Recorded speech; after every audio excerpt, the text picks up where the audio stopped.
If you survived as a machine gunner in World War I, you were considered one of the lucky ones. But surviving didn't mean you escaped, because while hundreds of men were trying to cross that open ground, you were the one pulling the trigger. And everyone on the battlefield knew exactly where you were. Sooner or later, all of that attention turned back toward you. The machine gun did not suddenly transform warfare overnight, but when it reached the battlefield in a usable form, it removed something that had always defined combat before it: pause. For centuries, firepower came in intervals. Infantry fired, reloaded, and fired again, and even early rapid-fire weapons still depended on human effort to keep them going. They were faster than rifles, but they still had limits. What Hiram Maxim did was remove that limit. By using the recoil of each shot to cycle the weapon automatically, he turned every round into part of a continuous mechanical process. As long as ammunition was available and the weapon held together, it didn't have to stop. And that was the shift. At first, many armies still treated it as another heavy weapon, something useful in the right position but not something that would rewrite the entire logic of battle. That was the mistake.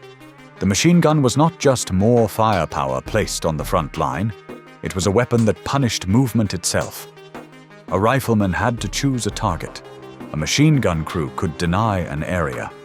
That difference sounds small, but on a battlefield where thousands of men were ordered to move across exposed ground, it became decisive. When the war began in 1914, most commanders still expected movement. Plans were built around speed, pressure, and the belief that disciplined infantry could advance under fire and break defensive lines. Those assumptions had worked before, but they no longer did. Early offensives followed the same patterns.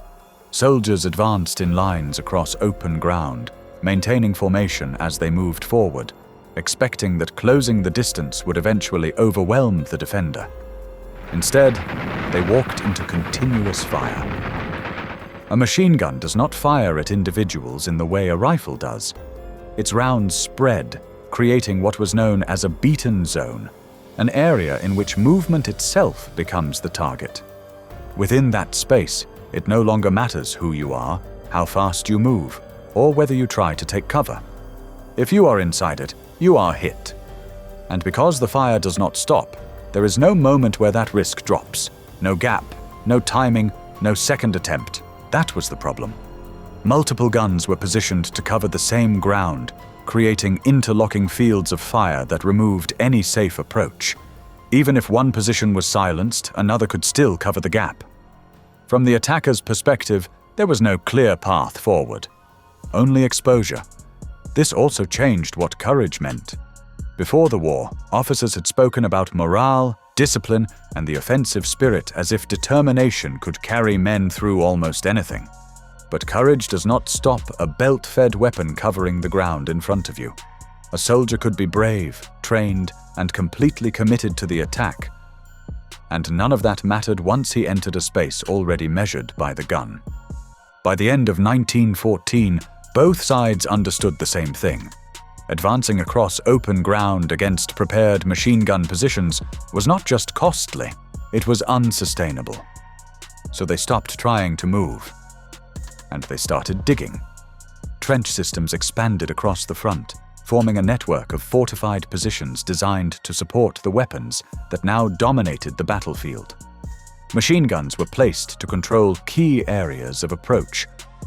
Supported by obstacles like barbed wire that slowed attackers down, disrupted formations, and kept them exposed longer than they intended. The longer someone remained in front of the gun, the outcome was already decided. At this point, the machine gun was no longer just a weapon. It was the system. And that changed the role of the men operating it. A machine gun crew was fixed in position, responsible for holding a specific sector of the battlefield. The gunner aimed and fired, the loader fed ammunition into the weapon, and the rest of the crew kept the system running, supplying, cooling, maintaining. Everything about their role made them effective, and everything about it made them a target. Machine gun positions became priority objectives. Artillery focused on them before an attack began, trying to disrupt or destroy the weapon. Snipers watched for movement around the gun, waiting for the smallest mistake. And when infantry advanced, some units had a single task: reach the gun. Because as long as it remained active, nothing else could move. For the crew, that created a simple reality. You do not leave the position. You do not fall back. You stay where you are, because the weapon depends on that position to function. And that creates a constant balance between control and vulnerability. A machine gun is only effective if it continues firing, which means the crew has to keep it running regardless of what is happening around them. Sustained fire builds heat, stresses the mechanism, and consumes ammunition at a rate that demands constant resupply. If the weapon stops, even briefly, it creates an opening. And openings do not stay open. So the priority becomes simple: keep the gun running. That is easier said than done. Heat builds quickly, and without cooling, the barrel can fail. Water supplies run low during prolonged engagements, and crews are forced to improvise to keep the system functioning. At the same time, the mechanism itself is under constant strain. Ammunition belts have to feed smoothly, but mud and debris interfere with the process, increasing the likelihood of stoppages. Every interruption matters.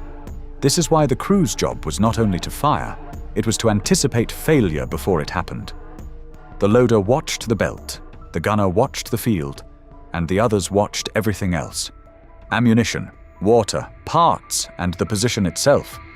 If one part of that chain broke down, the gun stopped being a defensive wall and became a heavy piece of metal sitting in a trench. Because every second without fire gives the enemy ground. If the gunner is hit, another member of the crew takes his place. There is no pause in the role, because the function itself cannot remain unfilled. If the gun stops, the line breaks. So the next man steps forward and keeps it running. This is why machine gun units suffered such heavy losses. Their importance ensured they were always targeted, and their fixed positions made them easier to locate. They held the same ground and absorbed the same attention again and again. They even earned a name for it: the Suicide Club. But the physical danger was only part of it, because machine gun warfare did not create distance between the operator and the result.